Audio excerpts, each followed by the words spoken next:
IBയിലെ ഉദ്യോഗസ്ഥ മേഘയുടെ മരണം നമ്മളെല്ലാം ദുഃഖാകുലരാക്കി. മേഘ പേട്ട റെയിൽവേ സ്റ്റേഷൻ്റെ അവിടെ ആ റെയിൽവേ ട്രാക്കിൻ്റെ അടുത്ത് ട്രാക്കിലെ ട്രെയിൻ കയറി കൊല്ലപ്പെടുകയായിരുന്നു ഉണ്ടായിരുന്നു. ട്രാക്കിലെ കൂടെ സഞ്ചരിച്ചുകൊണ്ട് ഫോൺ ചെയ്യുന്ന മേഘയെ ആ ലോക്കോ പൈലറ്റ് കണ്ടു. ആ പെൺകുട്ടി മാറിപ്പോകുമെന്ന് അദ്ദേഹം കരുതി, പക്ഷെ മാറിയില്ല. അതിന് പകരം ട്രെയിൻ അടുത്ത് എത്തിയപ്പം ആ റെയിൽവേ പാളത്തിലേക്ക് ട്രാക്കിലേക്ക് കിടന്നു. ട്രെയിൻ കയറി ഇറങ്ങിപ്പോയി. ആ പെൺകുട്ടിയുടെ കയ്യിലിരുന്ന മൊബൈൽ ഫോണും അത് തകർന്ന് തരിപ്പണമായി ചപ്പിപ്പോയി. പെൺകുട്ടി ലോക്കോ പൈലറ്റ് നോക്കുമ്പോൾ JNJ ജനതയിലെ രാവിലെ ട്രിവാൻഡ്രത്ത് വന്ന ട്രെയിനാണ്. അത് ഓൾ സയൻസ് കോളേജ് കഴിഞ്ഞാൽ പിന്നെ പേട്ട റെയിൽവേ സ്റ്റേഷൻ ഇടയ്ക്ക് കുറച്ച് ഭാഗം വിജനമാണ്. ആ ഭാഗത്തോടെ ഒരു പെൺകുട്ടി നടന്നു പോകുന്നു, മൊബൈൽ സംസാരിച്ചുകൊണ്ട് റെയിൽവേ പാളത്തിൽ കൂടെ നടന്നു പോവുകയാണ്. ആ ട്രാക്കിൽ കൂടെ സെയിം ട്രാക്കിൽ കൂടെ ട്രെയിൻ വരുന്നത് കണ്ടപ്പോൾ പെൺകുട്ടി മാറുമെന്നാണ് ലോക്കോ പൈലറ്റ് വിചാരിച്ചത്. പകരം ആ റെയിൽവേ പാളത്തിലേക്ക് തലവെച്ച് കൊടുക്കുകയായിരുന്നു. 23-24 വയസ്സുള്ള പെൺകുട്ടി IBയിലെ ഉദ്യോഗസ്ഥയാണെന്ന്, കാരണം അവളുടെ ഒഫീഷ്യൽ ഡ്രസ്സിലാണ് മരിച്ചു കിടക്കുന്നത്. ആ പെൺകുട്ടി തിരുവനന്തപുരം എയർപോർട്ടിലെ IBയിലെ ഉദ്യോഗസ്ഥയാണ്. 23-24 വയസ്സേ ഉള്ളൂ. പത്തനംതിട്ടയുള്ള ആ കുട്ടി, മാതാപിതാക്കൾ രണ്ടുപേരും ജോലിക്കാരാണ്. പിതാവ് മധുസൂദനൻ റിട്ടയർ ചെയ്തു. ആ കുട്ടിയുടെ അമ്മ പാലക്കാട് കളക്ടറേറ്റ് ജോലിയാണ്. ആഴ്ചയിൽ ഒരിക്കലും 2 ആഴ്ചയൊരിക്കലേ വീട്ടിൽ വരാനൊക്കെ ഉള്ളവർക്ക്. ഇപ്പം പെൺകുട്ടിയുടെ ജോലിയുടെ സൗകര്യം കണക്കാക്കി ഈഞ്ചക്കൽ ജംഗ്ഷനിലെ നമ്മുടെ എയർപോർട്ടിന് തൊട്ടടുത്ത് ഒരു വീട് വാടകയ്ക്കെടുത്ത് പിതാവ് മധുസൂദനും മോളുമാണ് താമസിക്കുന്നത്. ഈ പെൺകുട്ടി 23 വയസ്സിലെ അവൾക്ക് IBയിലെ ജോലി കിട്ടി. 45,000 രൂപ 50,000 രൂപ അടുത്ത് ശമ്പളമുണ്ട്. 1 വർഷമായി ജോലിക്ക് പോയിട്ട്. ഈ കുട്ടി നാഗപ്പൂരായിരുന്നു, അല്ല ഇവിടെ രാജസ്ഥാനിലായിരുന്നു ആ കുട്ടിയുടെ IBയുടെ ട്രെയിനിങ്. അപ്പോൾ അവിടെ തന്നെയാണ് ഇപ്പോഴീ പെൺകുട്ടി സ്നേഹിച്ച ആ IBയിലെ ഉദ്യോഗസ്ഥൻ. അയാളും ട്രെയിനിങ്ങിൽ അവിടെ തന്നെയായിരുന്നു. അയാൾ മലപ്പുറത്ത് ഇടപ്പാൾ വട്ടംകുഴി സുഗന്ധ് സുരേഷ് എന്ന് പറഞ്ഞ പയ്യനാണ്. എടപ്പാളിലാണ് താമസിക്കുന്നത്. എറണാകുളത്തെ IBയിലാണ് ജോലി. ഇവർ രണ്ടുപേരും ഒന്നിച്ചാണ് ട്രെയിനിങ് കഴിഞ്ഞത്. ആ സമയത്തുള്ള സൗഹൃദമാണ്.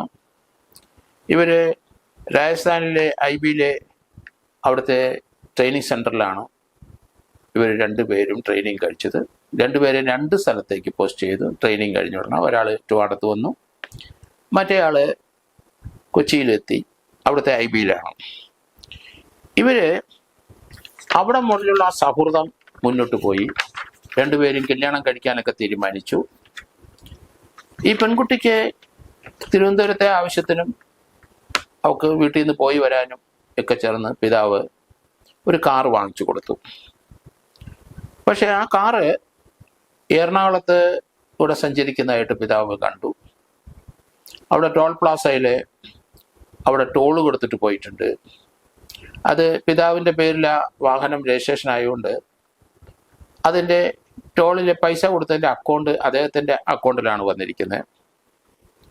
എങ്കിലും പെൺകുട്ടിയുടെ മരണത്തിന് ശേഷം പിതാവ് ബാങ്ക് അക്കൗണ്ട് മുഴുവൻ കുട്ടികളെ പരിശോധിച്ചപ്പം ഏകദേശം 3-3.5 ലക്ഷം രൂപ, 8 മാസത്തോളം ശമ്പളം ഇല്ലാതെ കുട്ടി നിൽക്കുകയാണ്. ആ ശമ്പളം മുഴുവൻ ഇയാളുടെ അക്കൗണ്ടിലേക്ക് വലിച്ചു കളഞ്ഞു. സുഗാന്തിൻ്റെ അക്കൗണ്ടിൽ എന്തുകൊണ്ടാണ് ആ ശമ്പളം മുഴുവൻ പോയത്? പെൺകുട്ടിയുടെ 5 പൈസ കയ്യിലില്ല, മുഴുവൻ പൈസ അയാൾ വലിച്ചിരിക്കുന്നു. അത് ക്രെഡിറ്റിൽ വന്നു കഴിഞ്ഞാൽ ഉടൻ തന്നെ അയവൻ്റെ അക്കൗണ്ടിലേക്ക് പോവുകയാണ്. അവർ തമ്മിലുള്ള ആ ചർച്ചയും ഇതുവരെ ഒന്നിച്ച് ഇത്ര ട്രെയിനിങ് മുതലുള്ള പരിചയം കൊണ്ട് വിവാഹം കഴിക്കാനൊക്കെ അവർ തീരുമാനിച്ചിരിക്കുകയാണ്. അവർ ജോധ്പൂരിലാണ് രാജസ്ഥാനിലെ ജോധ്പൂരിലാണ് IBയുടെ ട്രെയിനിങ് സെൻറ്റർ. അന്ന് മുതലുള്ള സൗഹൃദമാണ്. രണ്ടുപേരും രണ്ട് സ്ഥലത്ത് പോസ്റ്റ് ചെയ്തെങ്കിലും പരസ്പരം കാണുന്നുണ്ടെന്നാണ് ആ ടോൾ പ്ലാസയിലെ ഫൈൻ അടച്ചതിൽ നിന്ന് നമുക്ക് മനസ്സിലാകുന്നത്. മരണത്തിന് മുമ്പ് പെൺകുട്ടി ഈ ട്രാക്കിൽ കൂടെ സംസാരിക്കുന്നതിന് മുമ്പ് ദീർഘമായി ഇയാളുമായിട്ട് സംസാരിച്ചിരുന്നു. അയാളുടെ ആയിട്ടുള്ളൊരു കല്യാണത്തിന് ഈ പെൺകുട്ടി വീട്ടുകാരെ സമീപിച്ചു. വീട്ടുകാരെ എതിർത്തിരുന്നു. തുടക്കത്തിൽ താല്പര്യമില്ല. പിന്നെ ഒരു മകളാണ് എന്ന് മധുസൂദൻ്റെ സഹോദരൻ അത് പറഞ്ഞ ബിജു എന്ന് പറഞ്ഞ ആള്, ഒരു മകളായതുകൊണ്ട് അവളുടെ ഇഷ്ടം സഹായിച്ചു കൊടുക്കാൻ. അവൾക്ക് ജോലിയുണ്ട്. മാതാപിതാക്കൾ രണ്ടുപേർക്കും ജോലിയുണ്ടായിരുന്നു. ഒരാൾ റിട്ടയർ ചെയ്തു, ഒരാൾ ഇപ്പോഴും സർവീസിലുണ്ട്. സാമ്പത്തികമായിട്ട് ഒരു പ്രശ്നവുമില്ല. ഒരു കുട്ടിയല്ലേ ഉള്ളൂ. അവളുടെ ആഗ്രഹം നടക്കട്ടെ എന്ന് വിചാരിച്ചു. മാതാപിതാക്കൾ അത് സമ്മതിച്ചു. അങ്ങനെ അവളുടെ വീട്ടുകാരുമായിട്ടൊക്കെ ബന്ധപ്പെട്ടു. അല്ലെങ്കിൽ ആ പയ്യനുമായിട്ട് ബന്ധപ്പെട്ടപ്പോൾ അവന് ഇവളെ കല്യാണം കഴിക്കാൻ താല്പര്യമില്ല. ഇവളുടെ 3-3.5-4 ലക്ഷം രൂപ 8 മാസത്തെ ശമ്പളം അവൻ അടിച്ചെടുത്തു. ഈ പെൺകുട്ടിയെ അവൻ വിവാഹം കഴിക്കുമെന്ന് കരുതിയാണ് ആ പൈസ മുഴുവൻ ട്രാൻസ്ഫർ ചെയ്യാൻ കുട്ടിയെ അനുവദിച്ചത്. ഈ പെൺകുട്ടിക്ക് മരിക്കുന്നതിന് മുമ്പ് 861 രൂപ മാത്രമേ പുള്ളിയുടെ ബാങ്ക് അക്കൗണ്ടിലുള്ളൂ. ചെലവിന് വരെ പൈസ ഇല്ലാതെ വിഷമിക്കുന്ന ഒരു സന്ദർഭം ഉണ്ടെന്ന് ആ പെൺകുട്ടിയുടെ കൂടെ ജോലി ചെയ്യുന്നവരെടുത്ത് ട്രിവാൻഡ്രം എയർപോർട്ടിൽ അന്വേഷണം നടത്തിയ സമയത്ത് മനസ്സിലായിട്ടുണ്ട് പോലീസിന്. പേട്ട പോലീസ് കേസെടുത്ത് അതൊരു സൂയിസൈഡാണ്, അതിന് സംശയമൊന്നുമില്ല. പക്ഷേ സൂയിസൈഡിൻ്റെ കാരണം എന്താണ്? എന്തുകൊണ്ട് സൂയിസൈഡ് ചെയ്തു? ആരെങ്കിലും പ്രേരിപ്പിച്ചോ? ആ കുട്ടിക്ക് നിരാശ വന്ന എന്തുകൊണ്ട്? അത് അങ്ങനെയുള്ള കാര്യങ്ങളിലേക്ക് പോലീസ് ഇതുവരെ കടന്നിട്ടില്ല എന്ന് തോന്നുന്നു. അതിലേക്ക് വരും എന്നാണ് ഞാൻ കരുതുന്നത്. ഇപ്പോൾ അവർ പേട്ട പോലീസ് എടപ്പാളിൽ പോയി, മലപ്പുറത്ത് പോയി അയാളുടെ വീട്ടിൽ ചെന്നു. വീട് പൂട്ടിയിട്ടിരിക്കുന്നു. ഈ സംഭവത്തിന് ശേഷം 24-ാം തീയതിയാണ്, തിങ്കളാഴ്ചയാണ് ജോലി കഴിഞ്ഞ് ഈ കുട്ടി ട്രെയിനിന് മുമ്പിൽ വന്ന് ചാടുന്നത്. അന്ന് പതിവ് പോലെ ജോലിക്ക് പോയി രാത്രി ഡ്യൂട്ടി ചെയ്തു. രാവിലെ ആ ഡ്യൂട്ടി ഡ്രസ്സിൽ തന്നെ ആണ് ആ പെൺകുട്ടി വരുന്നത്. അതുകൊണ്ട് പെൺകുട്ടിയുടെ ആ ഷോളിലെ അവിടുത്തെ ഐഡൻറ്റി കാർഡ് തൂക്കിയിട്ടുണ്ടായിരുന്നു. ആ ട്രെയിനിൽ ഇടിച്ച് മരിച്ചു കഴിഞ്ഞപ്പം തന്നെ ലോക്കോ പൈലറ്റ് വിവരങ്ങൾ പറഞ്ഞു കൊടുത്തു. ആ പെൺകുട്ടി ആ വാഹനം പോയപ്പം അല്ലെങ്കിൽ ട്രെയിൻ പോയപ്പോൾ ഇടിച്ചതല്ല, ട്രെയിൻ പോയപ്പോൾ മനഃപൂർവ്വം ട്രെയിനിലെ ട്രാക്കിലേക്ക് ഇറങ്ങി കിടക്കുകയായിരുന്നു എന്ന് ലോക്കോ പൈലറ്റ് മൊഴിയുണ്ട്. സാധാരണഗതിയിൽ ഒരു ആത്മഹത്യ, നിരാശ വന്നപ്പോൾ ഒരു ആത്മഹത്യ എന്നേ വിചാരിക്കുള്ളൂ. പക്ഷേ ലോക്കോ പൈലറ്റിൻ്റെ മൊഴി വളരെ വിശ്വസനീയമായ, അദ്ദേഹം കണ്ട കാര്യം, പെൺകുട്ടി ജീവൻ രക്ഷിക്കണമല്ലോ, അവൾ മാറിയേക്കും എന്ന് കരുതിയെങ്കിലും അതിന് പകരം കിടക്കുന്നതായിട്ടാണ് അയാൾ കണ്ടിരിക്കുന്നത്. മേഘയുടെ ആ മരണം ഡെലിബറേറ്റ് ആണ്. അത് എന്തുകൊണ്ടാണെന്ന് ഇപ്പോഴാണ് വീട്ടുകാർക്കൊക്കെ മനസ്സിലാകുന്നത്. കാരണം പെൺകുട്ടിയുടെ പണം അയാൾ കമത്തുന്നുണ്ട്. അയാൾ ഏകദേശം 3-3.5 ലക്ഷം രൂപയോളം പെൺകുട്ടിയുടെ പൈസ എടുത്തിട്ടുണ്ട്. പിന്നെ 1 ലക്ഷം രൂപ തിരിച്ചിട്ടതായിട്ടും കാണുന്നുണ്ടെന്ന് വാർത്തകൾ വരുന്നുണ്ട്. എടപ്പാൾ വട്ടക്കുളത്തെ വീട്ടിൽ ചെന്നപ്പോൾ വീട് പൂട്ടിക്കിടക്കുന്നു. മാതാപിതാക്കളില്ല, ആരുമില്ല. അയാളുടെ മൊബൈല് ഇപ്പോൾ ഓഫ് ചെയ്തിരിക്കുകയാണ്. അത് IB ഓഫീസിൽ അന്വേഷിച്ചപ്പോൾ ഇയാൾ കുറേ ദിവസത്തിന് ലീവ് എടുത്തതായിട്ടാണ് കാണുന്നത്. അയാൾക്ക് വേറെ കല്യാണമൊക്കെ ഉറപ്പിച്ചിരുന്നു എന്നാണ് മനസ്സിലാക്കുന്നത്. ഈ പെൺകുട്ടിയെ പിന്നെ എന്തുകൊണ്ട് ഇയാൾ അതിനെ കൊണ്ടു നടന്നു എന്ന് മനസ്സിലാകുന്നില്ല. ആ കുട്ടിയെ മറ്റു രീതിയിലൊക്കെ പീഡിപ്പിച്ചിട്ടുണ്ടോ ഇല്ലയോ എന്ന് പോസ്റ്റ്മോർട്ടത്തിൽ അറിയാം. അങ്ങനെയാണ് 376 ഇതിൻ്റെ അകത്ത് വന്നേ പറ്റുള്ളൂ. കൺസെൻ്റ് ഉണ്ടോ ഇല്ലയോ നമുക്കറിയില്ല. അതിനെ പ്രേരിപ്പിച്ചിട്ടാണ് ഈ വഴിക്ക് അതിനെ കൊണ്ടുപോയത്. അതിന് ചില മോഹമായ വാഗ്ദാനങ്ങളൊക്കെ കൊടുത്തു. 23 വയസ്സുള്ള കുട്ടിയാണ്. അയാളെ കണ്ട് കല്യാണം കഴിക്കാനും തീരുമാനിച്ചു. അയാൾക്കും ജോലിയുണ്ട്, ഇവർക്കും ജോലിയുണ്ട്. അതൊക്കെ തീർച്ചയായിട്ടും ഭാവനയെ കണ്ടു. അങ്ങനെയാണ് അയാളുമായിട്ട് വഴങ്ങിയത്. കാരണം എറണാകുളത്ത് ടോൾ പ്ലാസയിലൊക്കെ പോകുമ്പം അയാളാണ് വണ്ടി ഓടിച്ചതെന്ന് തോന്നുന്നു. അത് തന്നെയല്ല, ഈ കുട്ടി എറണാകുളത്തും പോയിരിക്കുന്നു, ഇയാളൊപ്പം സഞ്ചരിച്ചിരിക്കുന്നു. ആ ജോധ്പൂരിലുള്ള ആ ബന്ധം അവിടെയും ഒന്നിച്ച ഒരു ട്രെയിനിങ് സെൻറ്ററിലാണ്. അവിടെ മുതലുള്ള ആ ബന്ധം തുടരുന്നു. ആ പെൺകുട്ടിയെ കല്യാണം കഴിക്കും എന്നാണ് ആ കുട്ടി അന്ന് മുതലേ വിചാരിക്കുന്നത്. മരണത്തിന് തൊട്ട് മുമ്പ് ദീർഘമായ മൊബൈൽ ഫോണിൽ ഇയാളോട് സംസാരിച്ചിരിക്കുന്നു. കാരണം താനെ കല്യാണം കഴിച്ചില്ലെങ്കിൽ ഞാൻ തീർച്ചയായിട്ടും മരിക്കും എന്നുള്ള രീതിയിലേക്ക്. നീ അന്നേരം പറഞ്ഞ വാക്കുകൾക്ക് വലിയ വിലയുണ്ട്. കുട്ടിയുടെ മൊബൈൽ ഫോണ് പൊട്ടിപ്പൊളിഞ്ഞ് പോയത് കൊണ്ട് അങ്ങോട്ടും ഇങ്ങോട്ടും സംസാരിച്ച വിവരങ്ങൾ ഇനി അത് റിട്രീവ് ചെയ്ത് എടുക്കേണ്ടി വരും. അത് പോലീസ് എടുക്കും.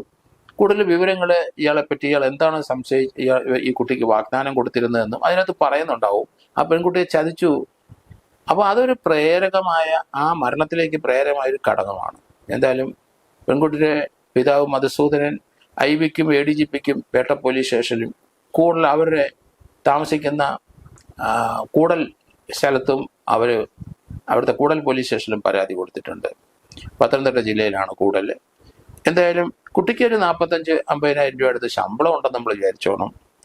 എന്തായാലും അന്ധമായി ഒരു പയ്യനെ പ്രേമിച്ചു, അവൻ ചതിച്ചു എന്നാണ് ഇതിൽ നിന്ന് മനസ്സിലാകുന്നത്. അതുകൊണ്ട് പ്രേരണാകുറ്റവും ചേർക്കേണ്ടി വരും. 376 പറ്റി എങ്ങനെയാണെന്ന് പോലീസ് അന്വേഷണത്തിൽ അതും കണ്ടെത്തി വരും. എന്തായാലും മുന്നോട്ടുള്ള അയാൾ ഒളിവിൽ പോയിരിക്കുന്നു, അയാൾ വേറൊരു കുട്ടിക്ക് എങ്ങാണ്ട് വാഗ്ദാനം കൊടുത്തൊന്നും കല്യാണം ഉറച്ചെന്നൊക്കെ വരുന്നുണ്ട്. അവിടെ ഒരു ചതിയുടെ ലക്ഷണം തന്നെയാണ്. ഇങ്ങനെ പ്രേമിച്ച് നടക്കുന്നവന്മാർ, ജോലിയുള്ളവന്മാർ പല മോഹന വാഗ്ദാനങ്ങളും പല പെൺകുട്ടികൾ കൊടുത്ത് അവരെ കൊണ്ടു നടത്തി ഉപയോഗിച്ചിട്ട് വലിച്ചെറിയുന്ന കാഴ്ച കാണുന്നത് ഇത് അതിനൊരു ടിപ്പിക്കൽ എക്സാമ്പിൾ ആണെന്നായിട്ട് എനിക്ക് തോന്നുന്നത്. അതുകൊണ്ട് അതിശക്തമായ നടപടി എടുക്കണം പോലീസ്. പേട്ട പോലീസ് തീർച്ചയായിട്ടും അയാളെ കസ്റ്റഡിയിൽ എടുക്കണം, ചോദ്യം ചെയ്യണം, അയാളെ അറസ്റ്റ് ചെയ്യണം. അയാൾ മരണത്തിന് പ്രേരിപ്പിച്ചു എന്ന് അതിൻ്റെ ഒരു ഇൻ്റർപ്രിട്ടേഷൻ വരും തീർച്ചയായിട്ടും. പിന്നെ കുട്ടിയെ മിസ്യൂസ് ചെയ്തിട്ടുണ്ടോ ഇല്ലെങ്കിൽ പോസ്റ്റ്മോർട്ടത്തിൽ അത് വെളിയിലാവും. ആ പോസ്റ്റ്മോർട്ടം കഴിഞ്ഞ സ്ഥിതിക്ക് ആ വിവരം പോസ്റ്റ്മോർട്ടം സർട്ടിഫിക്കറ്റൊക്കെ പോലീസിൽ ലഭിച്ചിട്ടു എന്ന് കരുതുന്നു. അതുകൊണ്ട് IB ഉദ്യോഗസ്ഥനാണെന്ന് കരുതിയിട്ട് ഒരു കൺസെഷനും അയാൾക്ക് കൊടുക്കാൻ പാടില്ല. ആ പെൺകുട്ടി സുന്ദരിയായ ആ കുട്ടിയെ ചതിച്ചു കൊന്നു എന്ന് തന്നെ പറയേണ്ടി വരും.